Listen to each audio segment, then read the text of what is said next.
Hello. Surprised. No. Hello, everyone. This is Tiger on Fire with Felicia, my wonderful wife. You don't like that? No, I do not. And I will walk off this porch and back into the air conditioning. All right. Well, my current wife says, no, not to that voice. Oh, Lord, you have mercy. Okay. All right. Stop, delete, start all over again. That's beyond a blooper. That's a pain in the ass. Beyond this pain in the ass. Yeah, no, we're just sitting here on the front porch sweating, and I figure we're going to do an update and continue our little series of asking my wife, my wonderful, wonderful wife. I'm going to ask her 15 questions today about her retirement, going into retirement, and get her honest response to these retirement questions, money and whatever else. So let's go into the first question of the wonderful podcast or video, whatever we're doing. What brings you peace when it comes to money? Having some. Having some. Not knowing where. Let me try again. Having money, not struggling, not having to worry about living paycheck to paycheck, knowing that there's some dedicated income and that we've budgeted for it. I mean, things happen, got it, but knowing that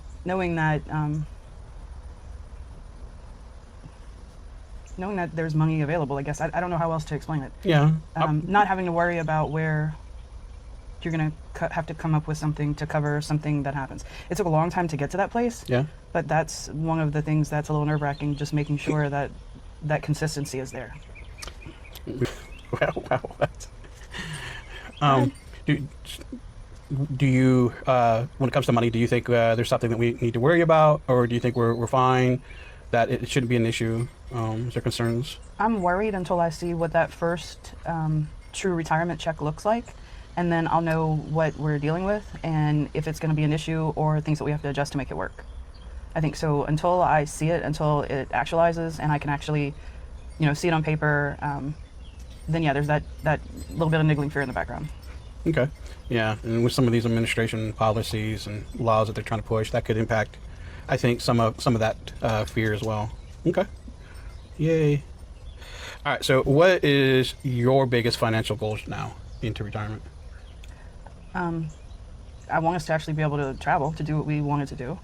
It doesn't have to be on some grand scheme. Or grand scale. I just would like to go somewhere, see something different, do something. But my biggest monetary goal, I guess, is to make sure that if something were to happen, that Josh is safe, that he's protected, he has something to help take care of himself. Yeah, leave something behind. What about the pups? Well, they're going with us. Okay. Yeah, so something. So no. we're all going to hell in a handbasket. I guess it's all With together. gasoline draws. You said gasoline drawers? Mm-hmm. But no, I know Josh would continue to take care of them the best he could. So making sure that he's financially safe in some way would make sure that they had what was needed to take care of them as well. Okay. Fair enough.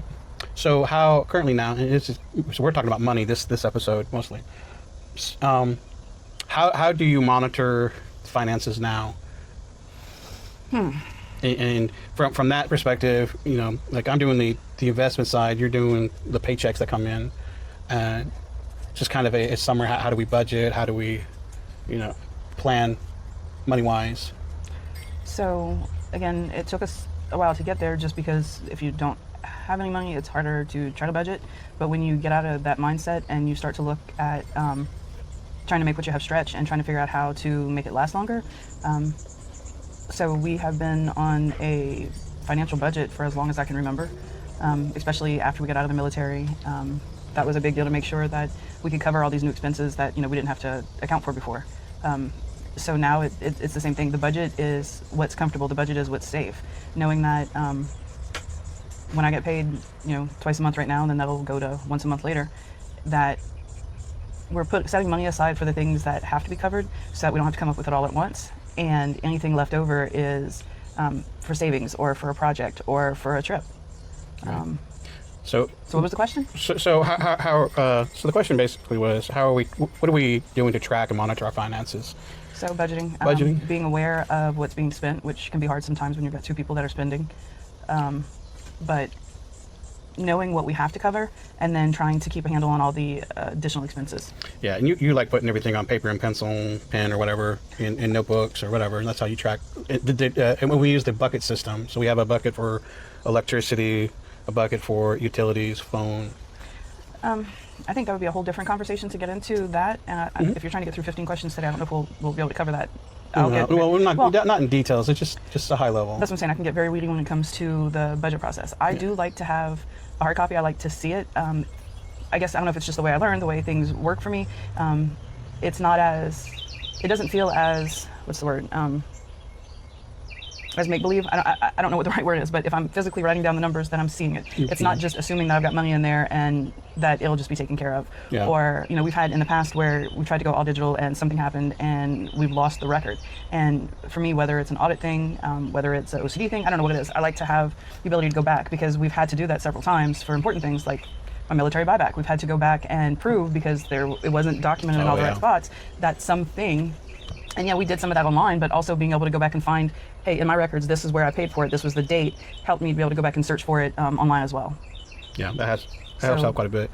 Yeah. You're more with the pen and paper. I do with pen and paper to a degree, but I like having a lot of tools when it comes to budgeting and tracking and stuff. I like being able to have all the data on a dashboard and knowing. And those things are not bad and it's good to look at, but for the day-to-day, I like to see where the money's going, and it helps me. It's almost like a physical reminder of we don't keep a lot of cash on hand, only for emergencies, and usually only, if we know we're going to need it for something that we can't pay, anywhere else. That way you're not losing change, you're not losing track of the cash, and you're being even more careful about how you spend it, because the same as with cash, when it's gone, it's gone. But having that page of saying, okay, I have $600 in electricity, and that bill comes in, and I know whatever that electricity bill is, I have the money there to pay for it. Yeah. And so when that comes around again, I'll be good. Just knowing it's set aside. It's a cushion. Yeah. So we'll do a podcast or whatever. We'll do something on how we budget. But it's nice knowing that we have a little bit extra money in there for when a bill is abnormally high because we're running the AC or the heater. Right. It's there for emergencies if you have to go back to it. But it's also a peace of mind, like you mentioned earlier. I don't worry about it. I know the money is there. So I've written it down. It's on a page. It's dedicated to a specific thing. And while it may feel like we don't have any money one week because we've put everything into its buckets for budgeting, I feel better because I know all those things are covered. So if I forget that, this week's payday, I'm not worried because I know the stuff's already there. And it'll take more to kind of deep dive into that, I guess. Okay. So question 4, what does financial freedom mean to you today? To be honest, I feel like we do have somewhat of financial freedom now because we were able to do this. Some of the same things that I've said. We know that our bills are covered and we can do extra things. Being able to just, It's, I think for me, I think it's being able, you're not having to buy things because I have to work. I don't need to buy certain tools or get an upgrade or something to support a customer or let me go get the latest phone or latest this, that, and the other. It's still there because I like gadgets and stuff, but the need's not there. I can buy something if I need to, but I don't have to because I have to. It's more of a want than I need to, a necessity. Right. So for you, financial freedom is being able to spend whatever you want because you want to, not because you have to. And for me, I guess the financial freedom is knowing that, hey, I haven't gone to work in over a month. Yep. Right now, the paycheck is still coming in normally, and knowing that I can sustain our current, we can sustain our current lifestyle with that check. And so when the new reality of whatever the money looks like comes October or sometime afterwards, if I can get to the point of the same way where you kind of set it and forget it, the bills are paid, anything extra goes into an account, and we're just looking for the things that we want to do instead of the things that we have to get done. Yeah. I'm not sure if that's coming across clear, but that's what I think is considered financial freedom. I don't need to have a ton of money in an account, and that's great, don't get me wrong. If anybody wants to send some, please do. We'll put it in the savings bucket. But knowing that the things that need to be covered, the basic necessities are covered, and then there's a little extra to do whatever. You can choose what that is. You don't have to, like you said, you're not forced to put it towards something else that has to happen. Yeah, because I know subscriptions for education and stuff like that was always a big one, or certification renewals and stuff. But yeah, and those are not bad things. But if you're your arm's twisted because you have to get the next certification, so you have to spend money on that instead of saying, hey, we just want to go away for the weekend and try something new, and say that $300 that you used for the certification software or something like that, you could use on gas money, you could use on trying out a new restaurant, you could use on... It goes, a lot more money. A lot more money that is not tied up into something. And that's kind of ties into the next question. So what is one thing that you no longer feel the need to buy since you've been retired? Work clothes. Amen. Well, kind of. Well, I still see things that I like and think, oh, that would be nice. I should get that. But then I think, I don't need that. You know, it's interesting because there's a lot of times I'm like, oh yeah, and then I'll leave it in the cart or sit there and think about it for 2 or 3 days and then just drop it. The only thing that I feel like I had to get right then and there was some stupid work clothes because I got rid. That was one of the first things I did. Work clothes was all gone, and then jury duty. Hello, oh lordy. All I had was shorts and whatever shirts that weren't appropriate. So yeah, I had to go buy some slacks and some shirts, and that was a long 6 months, you know. But whatever. So I have that for the next time. But other than that, I guess because I'm not gonna say I'm not a huge spender, because I do spend money, but I spend it on other people before I spend it on myself. So the things that I had to buy, I had to have what felt like, you know, decent work clothes, or you felt like you needed to have that a big girl bag, you know, like things to. Yeah, a lot of big girl bags. Well, that's different, but different story. But just not. You don't have shoes. I didn't have. It wasn't so much as a status thing. But like, you want it to be professional. You want it to try to put in a good appearance. You needed to be taken seriously. So it's not like I'm wearing jeans or. I don't know. Like, if I look back at what I've spent my money on recently, it's like a fun purchase is what I consider. Being able to help get school clothes or buy a school bag for the kids, knowing that they were super excited waiting for a school bag because school's ready to start. And our kid has no interest in clothes, no interest in any of those things. I'm not looking to buy anything for myself. There's nothing that's like calling to me. So being able to just do things for them. It's a want versus a need mindset. I think it's kind of shift. And I think a lot of that's just, I mean, there's a few things that, I want, but well, I think the mindset, like helping out. I mean, we've helped out quite a bit here in the last couple of months, and even more, but it's not. That's something totally different. Well, it's not. I mean, we're helping out, and I mean, it's for different reasons, for a number of reasons, but it's not, hey, you know, the money could be used somewhere else, but it feels good to be able to help out and then just go out and buy whatever or use it for something, you know, on ourselves.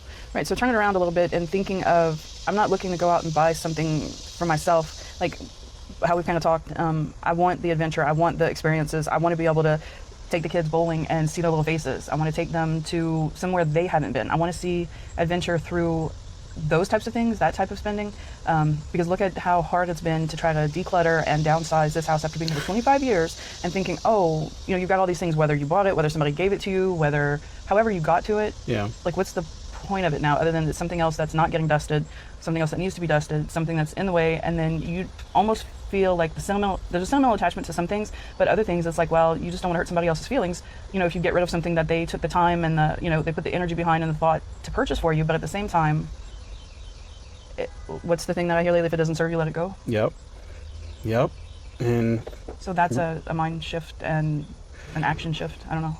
Yeah, I find like some of the things that you'll toss out, I'm like, whoa, that's mine, and then I got to go look at it and like, and then dwell on it and think about it. Like, do I really need it? But you know, there's some memories tied to this or something, and you know. Well, I'm not trying to throw your things away. I mean. Well, some things, yeah, there's some things, but. Or something that I have some kind of an emotional attachment to, not deep or anything, but it's kind of nice to, okay, I remember that, like kind of like a last goodbye to certain things, like, oh yeah, I remember that, that's all right, and then when you're done remembering and kind of living through that moment for whatever, you've been tossing it, and like, all right, but it's not everything, it's a few things here and there. Well, I'm finding that I'm more in a place where I'm wanting to let go of it, and you're more in a place where you're wanting to hold on to it now, and it's usually the other way around. Yeah. I think that has been a shift. Yeah, you're usually the one that likes to keep everything, and I'm like, just get rid of it all. Let's just live and get out of here and live small. And now you're wanting to save everything, and yeah, I think part of it for me is I don't want to have to go and buy these things later if we settle down and we're going to do these things, but it's kind of the realization it's okay. I mean, well, we come to that road, we'll come to that road, and we'll figure it out. And that was something we talked about in the beginning as well, but I find that you're getting more things now, and it's almost like a hurry up and get them while you can. Could be, yeah. But I'm just ready to let it go and, and just, you know, because you think about it, like when you're on vacation, you take a certain set of things with you, and you're okay with just those things. Mm-hmm. You think about it when, you know, these disasters are going on and people lose everything. And Yeah. it's like, oh, I have, your first haircut, I have, teeth. We're going to go back to teeth again. Yeah, But mine, hope not, but no, none of your teeth that I'm aware of. But the idea that we kept those things because we thought, okay, that's what you do. You get married, you have a family, you save things, you're sentimental, you do these things. But that's not everybody's picture No. anyway. And then a lot of people lose those things. And so having that tight connection to a thing instead of, a person, or being able to just, that wasn't me, that's, Buddy loves, but Buddy's snoring already. He's been lulled to sleep by our well, voices. it's memories that we made, but it's not memories of our kid or anybody else's. And I think that's the reason why we hang on to a lot of the things that we hang on to. The stuff, the teeth, the glasses, the artwork. I mean, I love some of my kids' artwork, and I really don't want to get rid of some of those things because I think they're freaking masterpieces, But to him, like, it's trash, like he would throw it away in a heartbeat because he hates it. I'm like, dude, this is phenomenal. And but he doesn't have a good memory behind it. He doesn't see some things the same again, way we do. But it's our memories and not his. But all right, moving on. So what have you learned about planning versus adapting? So I've always been a planner, a list maker. So the adapting piece of it, and you continue to harass me, I've adapted well to naps. Yes, you have. I liked them before. 2 or 3 times a day sometimes. Well, sometimes you're snoring right next to me. So, anywho, I don't have a problem with naps. I'm adapting to being able to grocery shop on different days. During the week when everybody's at work and there's no traffic and all the people that are ruining my traffic are at work so I can get in and out before rush hour. Whew. So adapting to a new structure or a lack of structure has been interesting, but I think I'm doing okay with it. Yeah, there's So far, a lot so of good. changes. I've always planned out my weeks. Sunday, I would plan out my week or month. Our hummingbird keeps coming back 'cause I need to fill up the hummingbird feeders. But I've always planned my weeks out because I usually fly out on Sunday or Monday to wherever customer site I'm going to, and try not to have any surprises during the week. And I've always had notebooks with me. I've always calendars, computers. You get a system. And now it's like we're still planning the weeks and the month out, but it's not as structured as I used to do it. And we're open to let's just go and do something, or let's go for a walk, or I'm not in a rush to do anything. Oh, you're not. It's a different planning because we know there are specific appointments for us, for Josh, for the dogs. So you plan around the appointments, and we had to do that before, but there's not as much competing with whatever that is. So not in a rush. I think it's because we were always doing everything on the weekend, and then if we had to do something for our kid, take him to a doctor's appointment or something like that, somebody had to do it. And that took time out of our schedules and stuff like that. And then the weekends, we were always grocery shopping on Saturday and try to get as much as we can get done Saturday, Sunday, meal prep on Sunday. Yep. Well, and then you're just exhausted. And now you can take your time. There's no rush to do anything. It's nice. I took a nap, and then I cut the yard. Yeah, you did. And I took a nap, and I made dinner. Well, you did a little bit of weed eating too.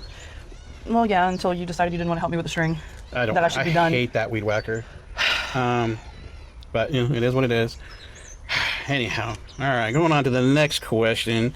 So how do you feel when we talk about financial decisions together now? Finances have always been hard. It's still hard now because we still have a different mindset. So it's something that we have to just continually work at. So I'll leave it at that and move on to the next question. We struggle talking about finances our whole marriage because, definitely, you're right. 2 different mindsets, 2 different priorities when it comes in there. But at the end of the day, a beautiful little hummingbird. But at the end of the day, we have, we agree on, taking care of the bills and keeping the bucket. It's always been a good system. And now that we're retired, I think we're still on that focus, but more. I think we talk more now, more in line with what the finances are, kind of more on the same page. So, I think it's become easier. Hold that thought. We'll come back. Hold that thought. Whatever. We do.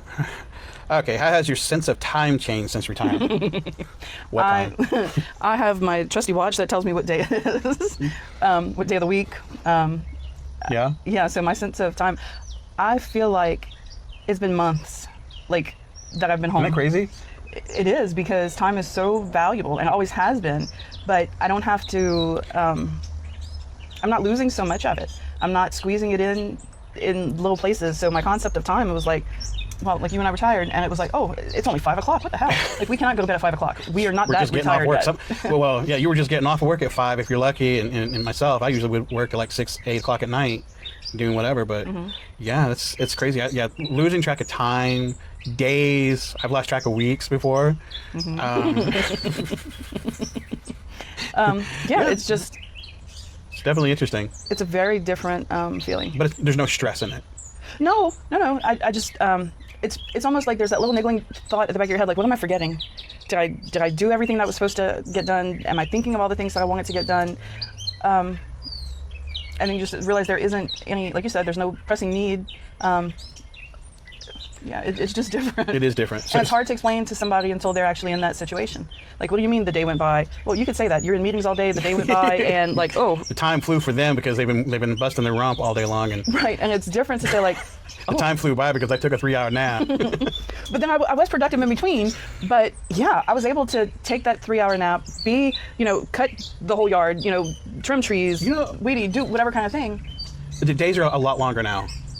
They are, but not in a bad way. Except No. for some days I do start to feel like, okay, now what? Like, okay, There is a lot we've of that. got to do something else, because that's the pattern. Like, you have to hurry up and do this because you have to find time to do the next thing. So I'm slowly trying to. You're gonna slow down and just enjoy and take your time. I've been doing that. But I do still I still try to make a list, once a week at least, of things I want to try to accomplish for the week, just to kind of give me something to work towards. Rather, no matter how stupid it is. Do I complete everything? No, I can move it to the next week or just say it's not that important. There is some of that, but yeah, there is. All right. Okay, so question 9 would be: what's something you feel like you finally have time for, other than trying to rule the world? Naps. No. Naps. Yeah. Something I have time for, me. That's good. Yeah, I'm still not sure what to do with me, but Neither am I. yeah, well, 29 years back at you, babe. I haven't left you in the woods yet. Actually, no, I've been leaving you in the walks and then having to come back and get you. So I'll let the that trailheads, one go for now. Yeah, I don't know. Brain went. No, it's a good question. It's a good answer. You have a lot more time for yourself, taking care of yourself and what matters. And those Your mental naps health. are very important to my mental health. Yeah. Because then I can deal with Physical some health. other nonsense. Yeah. And yeah, you listening to your body more of what your body needs. And sometimes what you need is a freaking nap. And there are days that I don't nap and I think, wow, I got through the day without a nap. Like a real adult. But then other days it's like, oh, are we flipping into like our second childhood where you ate a really good lunch? It was a salad, so you shouldn't be like ready to pass out. But oh, I had a salad, my belly's full. Now I could use a nap in the cold air and not sweating on the porch or whatever else is going on. So Yeah, not a sense of laziness, but it's relaxed and calming. Yes. No matter what it is that you're doing, you're not rushed to get anything done, and you can do it and relax. Like hey, when we cut the grass, I need to get this done in an hour so I can go on to the next thing and rush. Hell, if I cut half the yard one day and then the next day I don't care. It's, now I still have that driving feeling of, hey, I want to get something done. I want to see the sense of accomplishment of it. Yeah. So don't get me wrong. I like to see things done because then it's like, oh, okay. And you don't have to justify the things you do, but sometimes you feel like, oh, I did this or I did that and I did that and whew, I was productive today. And it's like, okay, so what you gonna do tomorrow? If you did everything today, and what could you have been doing instead? Yeah. So it's a very different feeling, and one I guess I never thought about before or expected, because you just get into the pattern, you get into the rhythm, and you're like, okay, someday this will be someday. But I never really thought about what was next or what was a someday until you kind of started to focus on wanting to go early. And then I thought, well, hell, if you can, why can't I? I still didn't know what that meant, really, but fair is fair. Fair is fair. That's right. All right. Anywho. Yeah, it's pretty much. I have no problem letting things go. And one thing is, the next question is, how do you feel about saying no now? Oh, so that one is a little interesting. Other than me all the time. But. Well, that's a different conversation. So I would cook for the shelter once a month. I would donate time. I would donate, food, resources, whatever I'm used to doing for somebody else. So I had to make a decision. I felt like I was just feeling a little overwhelmed with it, with trying to downsize, to trying to get figured out what this new reality was. And I stopped for a month. And someone called and offered up some things, and it just was a horrible time, like, to think about it. And I said no, and then I felt so guilty afterwards, because that could have been, that could have been food for these people who were starving. That could have been, and maybe it was the wrong thing to say no to. So I really struggled with that. I did, talk to you about it, and I ended up just, taking some things out the freezer, donating some more things. So I just felt really, I did feel really guilty about that. But then there are a few other things that have like crept up and I said no to, and I was like, oh, that felt nice, not to have to do whatever it was that would have been, it was okay to say no, and I was okay with that decision. So I think it just depends on what the no is for. Where like part of me feels guilty, like I need to do these things, and I'm like at the point now, no, I don't. I need to do the things that are going to help me. I need to do the things that are going to make me happy, the things that are going to help progress what we want at this point. Yeah, you're taking yourself first. I mean, yeah, you've done cooking for the shelter for years, but it's not just cooking. I mean, you have to think about shopping. Right, you do shopping, the meal prep, and it feels simple because it's only once a month and it's like an easy thing that you can do. But when you're trying to squeeze that into everything else and you just want to, I don't know, take a nap, just breathe. It's just one more thing on your plate. Right. And at some point you can get back to doing that if you want. I still want to volunteer. I still want to be able to give back. I still want to do things like that. I just have to figure out what makes sense for me, what's going to feed my soul. Because I wasn't the only one that was doing that, so it's not like it's a huge loss to them. Yeah. There's other people that want to step in and help, and they can only do so much. They only have so many days, because I've gone and brought stuff before and been turned away because they were at their limit. So that was a really good thing for them, but at the same time that it kind of like bums you out a little bit. It's like, okay, well, I couldn't help you, so how do I turn it around and try to help somebody else? And sometimes I have to stop worrying about everybody else, and I have to focus more on myself. And that was something that people told me a lot, but it's really hard to switch to that mindset and to do things for yourself. That's good. Yeah, I don't have to feel guilty, except when you mentioned how many naps I take. I don't have to feel guilty about doing something that's just for me, even if that's all it is. If it's reading for a little while, if it's taking a walk, if it's just sitting in a corner by myself being quiet. Trying to remember what I went in the corner for in the first place, but yeah. Okay. Good answer. All right. Number 12. What is a small task that brings you joy now or satisfaction? Good question. And it could be something new. It could be what you've always done, but you have more satisfaction doing it. Well, cutting the grass. Yeah? Only because before it was just a chore. It was something that had to be done. It was something that I did even after having back surgery. It was something that we argued about. We got somebody else that was doing it. Yeah. Went back to this was something he was supposed to do in retirement. And yeah, that didn't happen. But being able to enjoy the space, being out in the air in the middle of a day. What was it?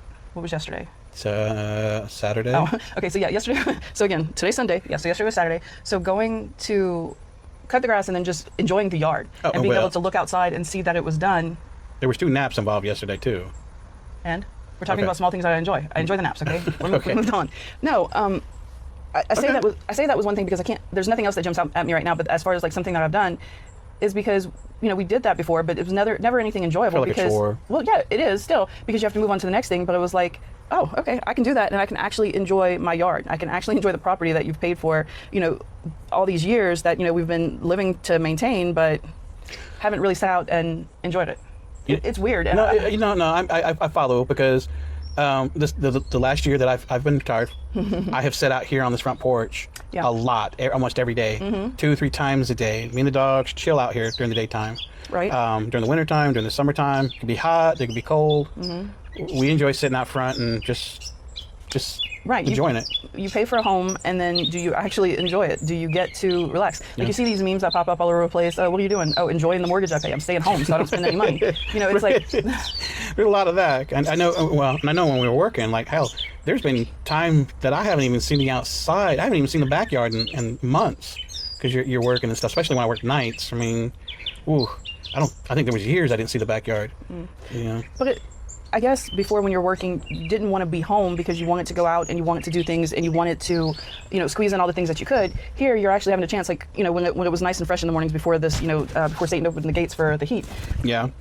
To sit on the front porch and have a yogurt, have a bottle of water. We're not coffee drinkers or anything like that, so it's not like we're going to come out here and enjoy our, morning coffee. But I don't know. Yeah, I'm always trying to coax you. Let's go sit on front porch. Sit on front porch. You do, and it's a change because it's like, why? Well, like right now, it's hot outside. I'm dripping. You're fine, cool, and collected, and I'm like about to melt off my chair. I think I'm just kind of used to it. Well, maybe you're acclimated, but I'm not there yet. Taking nice. time to sit. I enjoy seeing all the hummingbirds. Enjoying the flower bed. Yeah, for once. Yeah, enjoying the. Buddy says, "What about me?" Yes, enjoying buddy time. Oh, buddy. Oh no. Buddy hugs and kisses. Okay. Yes, sir. He wants to be. This is what. Yes. Hi, buddy. What I deal with every day. Okay. Thank you. Thank you, sir. Oh, thank you. All right, you big baby bee. Buddy says, isn't that enough questions yet? No. All right, we're almost done. Okay, so the next question, we'll move on. Number 13. What is one thing that you wish you had done sooner? Plan more. Plan more for the future. Really think about. Okay, I don't know where the other part is. You know, just Yes, I do. Planning. Thinking about. I guess that's something I wish I would have thought about sooner. yeah. Because things happen. You need a kiss too? Okay, thank you. Thank you. Yeah, planning not just for the week, but thinking more about the future and thinking about it sooner. I agree. The same here. All right, number 14. Man, What does wasting time mean to you now? waiting. So if you're at a doctor's appointment and you can't be 5 minutes late, but they can make you wait for 45 minutes, and thinking about all I could be doing in that. I mean, that was always something before, thinking about what I could have been doing while waiting. But now it's like, hey, I could be home taking a nap. I could be home just being in the same house with you and Josh. Sometimes you don't have to be talking to each other, but just to know that there's somebody else there. And I think I'd have to say that's one of the things that Josh enjoys, not speaking for him, but some of the things that I've seen and some of the things he's mentioned, it's just nice to have somebody there. Whether you talk to them, whether you sit in the same room, just to know they're there if you need or want, whatever. Yeah, I think the same thing. I don't think I think the doctor thing is everybody. But, yeah, I think they should have to pay you for waiting for an hour, 45 minutes. Mm-hmm. All right, so let's get to our last question. The big question. Okay. Are you happy? Today, in general. Are you happy? You've been retired. Are you happy? Yeah. Yeah? Yeah. You? Yeah. I am very, very content. I'm very relaxed, very stress-free. I don't have to deal with the nonsense I've dealt with day in, day out all the time. No, buddy, that's not a treat. I get joy in doing nothing sometimes, you know? No, sir, no nibbles. But yeah. Okay, I think our time is up. Yeah, I think our big dogs are getting a little antsy. Somebody needs some attention. But yeah, I think I know I'm happy. But I just want to make sure you're happy in retirement. So far, so good. Only been a month and a half, and we got a lot going on. It's been a very busy month and a half. It's gonna be busy 2 months, and I just don't know when it's gonna slow down. But Well, we'll have to find time to slow down because naps are important and they are key to our success. Buddy, no nibbling. all right, with that, we will talk to you. I'm gonna edit this and have it up. All right, thank you. I'll talk to y'all later. Like, subscribe.